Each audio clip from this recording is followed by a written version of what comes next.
Hello বন্ধুরা, আজ আমি সকাল সকাল স্নান সেরে ঠাকুর ঘরে চলে এসেছি।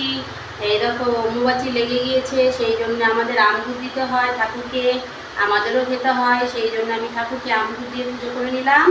আর ঘরে ঘরে আমদুধ দেবো, সেই জন্য এই দেখো ছোটো ছোটো করে কলা পাতা আমি কেটে নিয়েছি, ছোটো ছোটো করে আমও কেটে নিয়েছি। এই যে কাঁচা দুধ, এগুলো আমি এখন ঘরে ঘরে দেবো, তুলসী তলায় দেবো। দেখো তোমরা,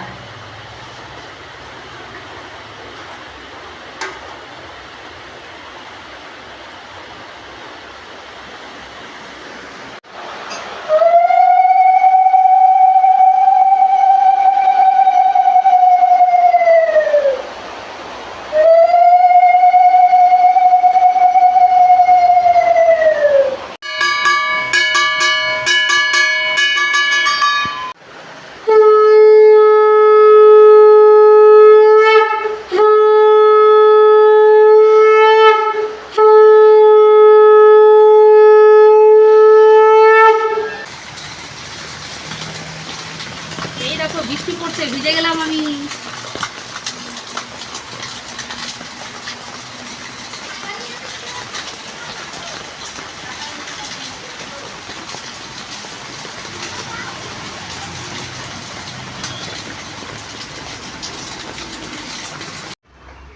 আমার সব জায়গায় দুধ আম দেওয়া হয়ে গেছে।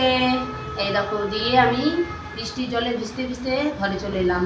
কি আর বলবো, এই অম্বুবাচী 3.5 দিন ধরে হয়। 3.5 দিনের মধ্যেই আম দুধ দিতে হয় ঠাকুরকে, আমাদেরও খেতে হয়, এটা আমাদের নিয়ম। তোমাদের কার কার নিয়ম আছে কমেন্ট করে জানাবে। এর পরের ভিডিওতে আবার দেখা হবে। ততক্ষণের জন্য টাটা, বাই বাই, সবাই খুব ভালো থেকো।